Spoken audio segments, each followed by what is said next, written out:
ये यूपी में इतने टाइम बाद हो रहा है। इसका बेसिक पर्पस यही है कि वोटर लिस्ट की जो प्योरिटी हो, शुद्धता हो, वो बिल्कुल रहे।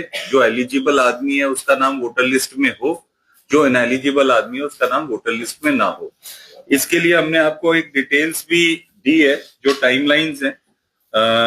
उस टाइमलाइंस में आपके जैसे 28 जो गई है पिछले महीने, 28 अक्टूबर से 3 नवंबर तक प्रिंटिंग फॉर्म्स के लिए उनकी ट्रेनिंग, इस सब का प्राविधान रखा। और 4/11/25 से 4/12/25 तक, जो अराउंड 1 मंथ का टाइम है, ये पूरा इन्यूमरेशन पीरियड है।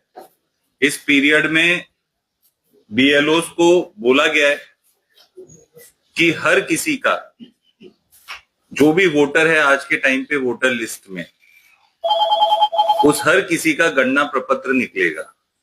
तो 26/10 जब हम ये चीज एसआईआर 27 तारीख को लागू हुआ, तो 26/10/2025 को वो वोटर लिस्ट फ्रीज कर दी गई रात को 12 बजे। और उसमें जितने भी वोटर्स थे, वो वोटर्स सभी को गणना प्रपत्र मिलेगा।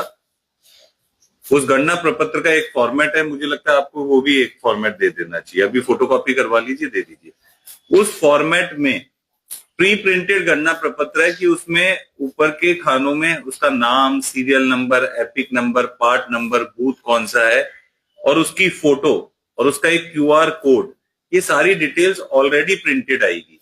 तो जैसे अगर मैं दीपक मीना कहीं का वोटर हूं, तो मेरा गणना प्रपत्र आएगा और उसमें मेरा नाम, सीरियल नंबर, एपिक नंबर सब रहेगा, मेरी फोटो भी रहेगी जो वोटर लिस्ट में, और एक क्यूआर कोड रहेगा जो एक यूनिक क्यूआर कोड है हर फॉर्म का।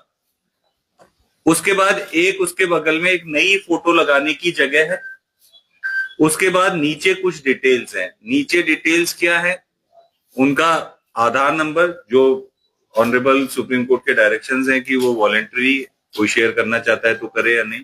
उसके अलावा फादर्स मदर दोनों के नेम है, दोनों के एपिक हैं।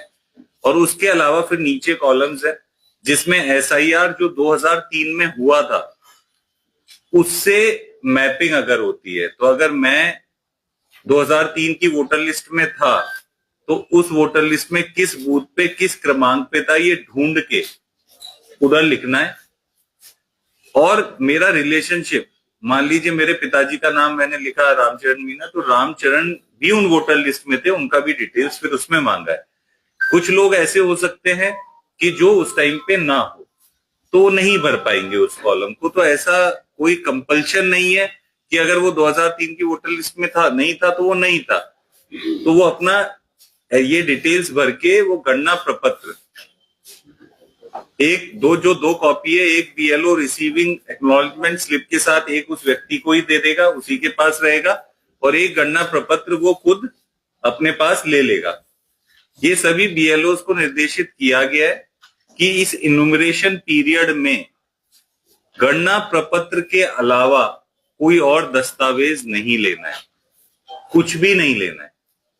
मतलब कोई बोले ये सर्टिफिकेट दो, वो सर्टिफिकेट दो, ऐसा कोई प्राविधान नहीं है।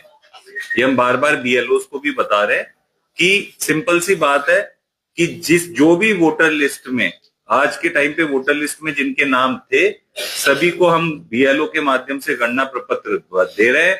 वो गणना प्रपत्र उसको भर के देना है, और उसको भर के देने के बाद बीएलओ के माध्यम से उसकी जो डिटेल्स हैं वो उसी ऐप के माध्यम से हम अपलोड कर देंगे, और उन सभी का नाम वोटर लिस्ट में आएगा। और इस पीरियड में कोई भी दस्तावेज लेने की आवश्यकता नहीं है। अब इसमें कुछ इस टाइप के केसेस हो सकते हैं जिन्हें हम कहते हैं कि किसी की डेथ हो गई, या कोई शिफ्ट हो गया, या कोई है ही नहीं मौके पे, या कितना भी हम पता करने की कोशिश कर रहे हैं, या कोई डुप्लीकेट है।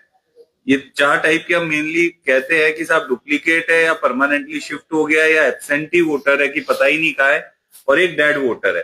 तो इन सब के भी फॉर्म्स हमें देने हैं। डेड है तो उसके परिवार की किसी व्यक्ति को दे देना है।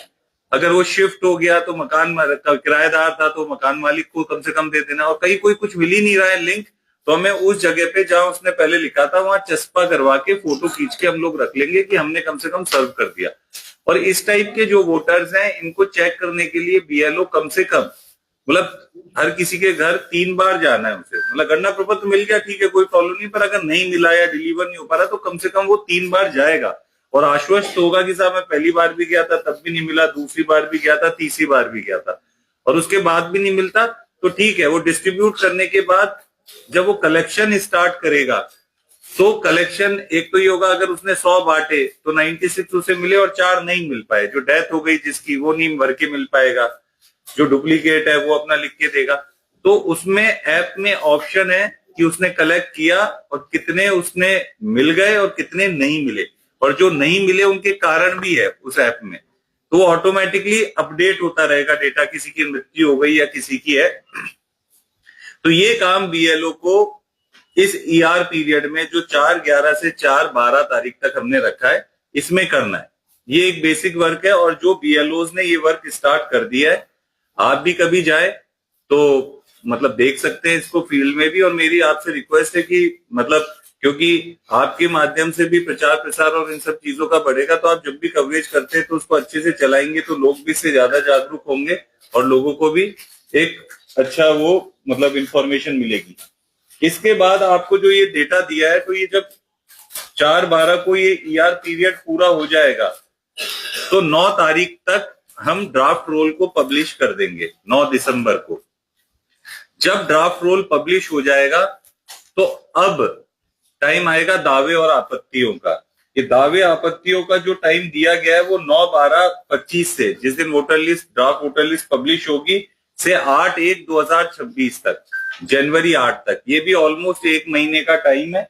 और इसके बाद सुनवाई करके और सभी चीजें करके 7 फरवरी 2026 को फाइनल वोटर लिस्ट को पब्लिश करना है।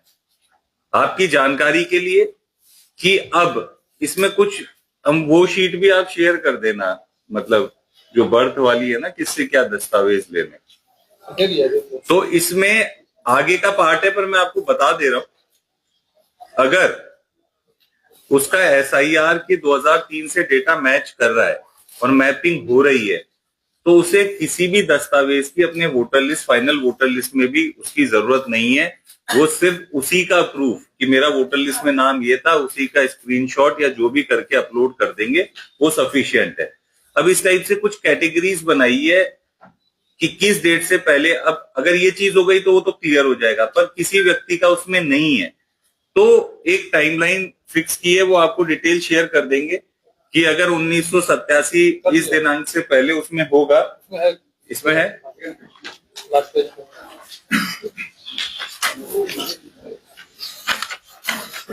जो इसमें लिखा है कि यदि 1/7/1987 से पहले भारत में जन्म हुआ है तो नीचे दी गई सूची जो 13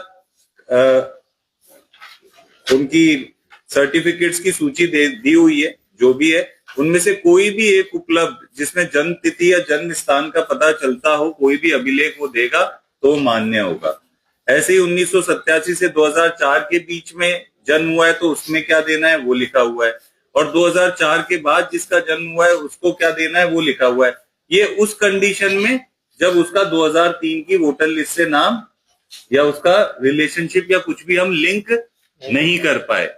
अगर उसमें उसके पिताजी जो आ गया प्रोजिनी का भी कि पिताजी माताजी या दादा दादी का भी नाम था, उसका भी लिंक वो लगा देगा तो वो भी अपने आप में एक सफिशिएंट हो रहेगा। तो ये मोटा मोटा जो जिस तरीके से ये सर्वे होना है इन्यूमरेशन का, उसके बारे में मैंने आपको जानकारी दी है।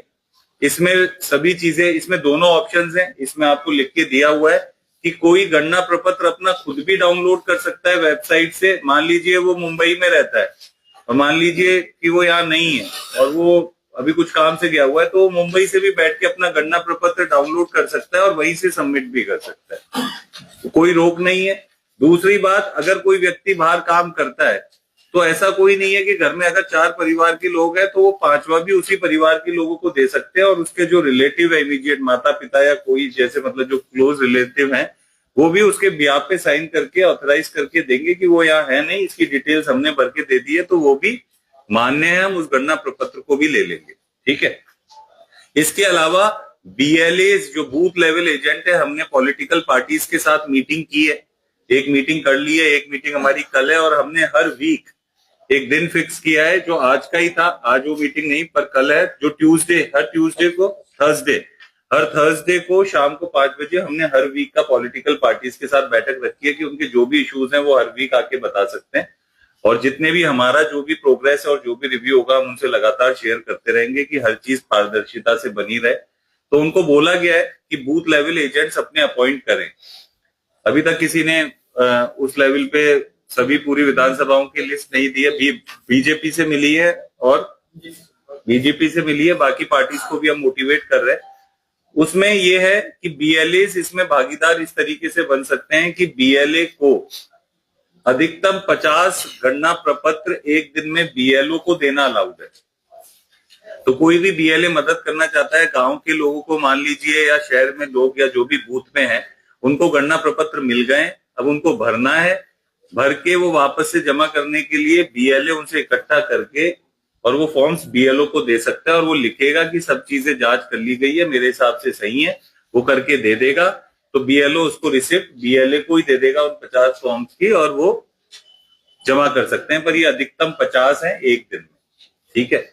इसके अलावा बीएलओ को ये बोला गया है कि कई लोग हैं जो पढ़े लिखे नहीं है, वृद्ध है, किसी न किसी बीमारी से ग्रसित है, या जो भी इश्यूज हो सकते हैं जिसकी वजह से वो गणना प्रपत्र खुद या अपना डेटा ढूंढने में जिनको परेशानी हो, तो बीएलओज उनकी मदद करें, या कोई ऐसे एनएसएस या एनसीसी के भी बच्चे हों उनकी भी मदद लेके उनके गणना प्रपत्र भर सकते हैं। ये गणना प्रपत्र की जो एक्सरसाइज है, इसका मोटिव मेजर यही है कि हर, मतलब ये नहीं कि हर छोटी सी बात पे किसी वोटर का नाम कट जाए। गणना प्रपत्र अगर वो पूरा भर भी नहीं पाता, मतलब कुछ डिटेल्स उसकी मिसिंग है या वो नहीं ढूंढ पाया है, तो भी वो एक्सेप्ट रहेगा और तो भी उसका ड्राफ्ट वोटर लिस्ट में नाम आएगा। अगर उसने कुछ कमी है तो फिर वो दावे आपत्ति में फॉर्म चले जाएगा और फिर जो अगला 1 महीना है उसमें हम उसकी सुनवाई करेंगे। पर जिस भी व्यक्ति ने अपना गणना प्रपत्र भर के हमें वापस दे दिया, उसका वोटर लिस्ट में हम लोग नाम लाएंगे। उसमें फिर वो कमी होगी तो वो ऑटोमेटिकली दावे आपत्तियों के उसमें डेटा चले जाएगा। तो जिनकी सुनवाई के लिए 1 महीना दिया है, पूरा ही है। इसी के साथ आप जब इस टाइमलाइन को देखेंगे तो इसमें एक टाइमलाइन में एक डेट और दे रखी है कि rationalisation and rearrangement of polling station. तो जो पोलिंग स्टेशंस भी हैं हमारे, ये निर्देश है कि 1200 से ज्यादा नहीं, 1200 इलेक्टर पे पोलिंग स्टेशन बनना चाहिए, इससे ज्यादा वोटर्स अमूमन ना रहे।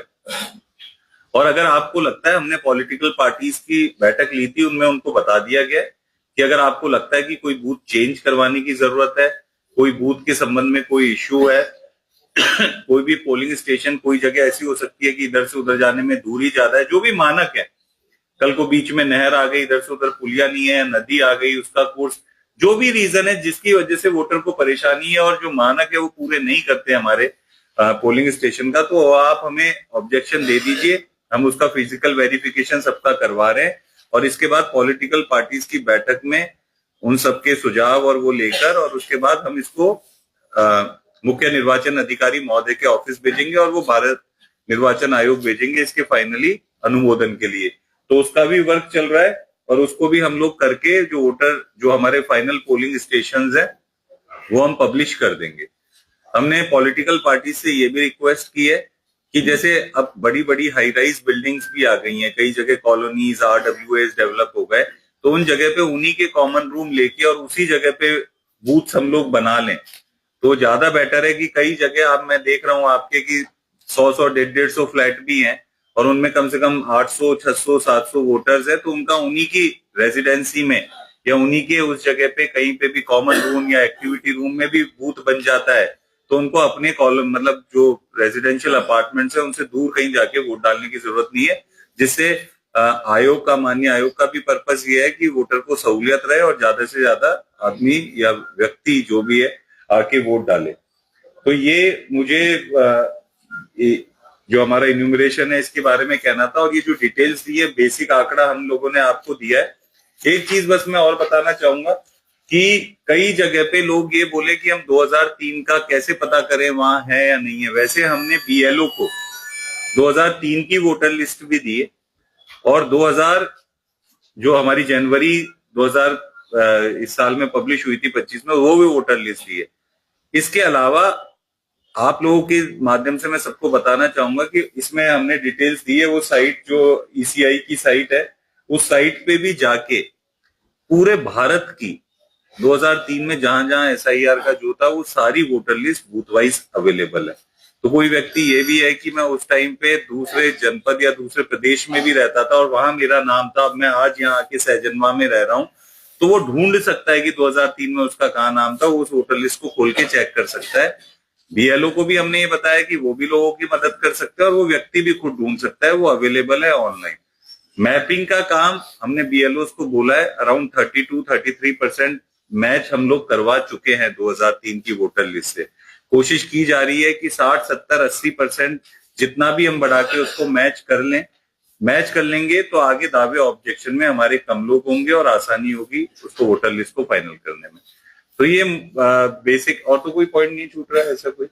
हाँ, बीएलओ को गणना प्रपत्र के साथ एक इंफॉर्मेशन शीट भी दी गई है, जो आपको भी दी गई है, वो भी उसके साथ, वो बेसिकली जो भी हमारे इलेक्टर्स हैं और जो भी जिनको गणना प्रपत्र दिया जा रहा है तो उनके लिए। दूसरी बात, कई लोग अब ऐसे भी हो सकते हैं जब गणना प्रपत्र बट रहा है और उनको गणना प्रपत्र नहीं मिला, उसका कारण ये है कि शायद वो वोटर लिस्ट में ना हो, जो रेयर है पर होंगे कुछ केसेस। तो उनको कोई परेशान होने की जरूरत नहीं है। फॉर्म 6 भरने का प्राविधान अब भी है, वो अपना फॉर्म 6 भर के अपना वोट बढ़ा सकते हैं। किसी को शिफ्ट डुप्लीकेट भी है तो फॉर्म 8 भरने का भी प्राविधान है, वो अपने फॉर्म्स भरें। वो रूटीन में जो हमें प्रोसेस करने, जैसे जैसे आयोग हमें अनुमति दे रहा है उस हिसाब से हम लोग उनको प्रोसेस करके आगे जब भी फाइनल वोटर लिस्ट बनेगी उसमें हम उनको भी इंक्लूड कर लेंगे। ठीक। एक सर उसमें एक सवाल ये था कि सबसे पहले आपने सर बताया कि ये जो गणना प्रपत्र है इसमें पुरानी तो फोटो रहेगी और नई फोटो लगाने का ऑप्शन है, तो क्या कोई बताता है 20 साल पहले वो अपनी, इसीलिए वो ऑप्शन दिया है कि आप अपनी नई फोटो दे दें, अगर बदलवाना चाहते हैं तो उस पर चिपका दें, हम उसको अपलोड कर देंगे आपकी नई फोटो। सर 2003 में अगर उसका नाम दूसरा है और 2025 में अपडेट हो गया है तो कैसे? नहीं, देखिए, छोटी मोटी गलती एक अलग बात है, पर अगर वो हम कह नहीं सकते कि वही नाम है तो फिर हम उसको छोड़ देंगे, पर उसकी वजह से वोटर लिस्ट में नाम वो ऐसा नहीं है कि नहीं आएगा। नहीं मिला कोई बात नहीं, वो दावे ऑब्जेक्शन में जाएगा तब वो अपना बात रख देगा कि मेरा इस डॉक्यूमेंट में अलग नाम था, इस डॉक्यूमेंट में अलग है, अपना प्रपत्र दे देगा, है ना। पीछे होकर करिए, सब लोग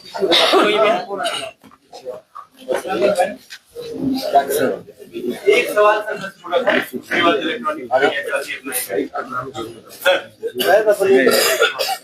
आपने बाइक में जरूर बोल, हाँ वो साइड एग्जैक्ट देख लेता है।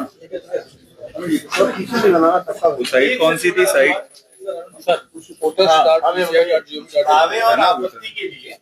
दावे और आपत्ति के लिए बीएलओ फिर इसी तरीके से सेकंड फेज में अवेलेबल रहेंगे। दावे और आपत्ति की जो सुनवाई है, जो सारे दावे आपत्ति जो भी निराकरण करना है वो ईआरओ लेवल पे होते हैं।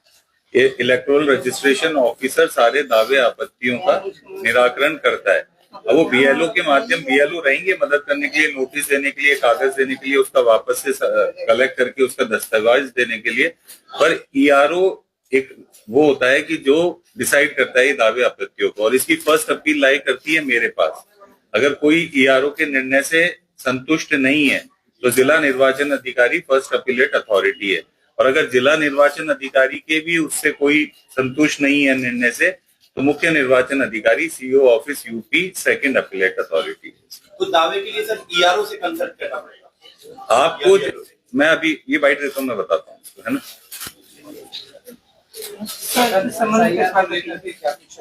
देखिए, आज की प्रेस वार्ता आप सभी लोगों को इसलिए बुलाया गया है कि जैसा आप लोग जानते हैं कि एसआईआर जो स्पेशल इंटेंसिव रिवीजन है हमारा 2025 में, वो भारत निर्वाचन आयोग के निर्देशों के क्रम में चल रहा है इस टाइम पे उत्तर प्रदेश में। इसमें जो टाइमलाइंस हमने आप लोगों से शेयर की है कि 4 तारीख से ये स्टार्ट होकर अगले 4 दिसंबर 2025 तक इसमें गणना प्रपत्र बीएलओ द्वारा सभी जगह पर, सभी जो हमारे वोटर लिस्ट में वोटर्स हैं उनके गणना प्रपत्र बांटे जाएंगे डोर टू डोर जाके, और उनको कलेक्ट किया जाएगा और कलेक्ट करने के उपरांत BLO ऐप के माध्यम से वो उसको अपलोड किया जाएगा और उसी के अनुसार 9 दिसंबर 2025 को हम लोगों के द्वारा ड्राफ्ट वोटर लिस्ट पब्लिश की जाएगी।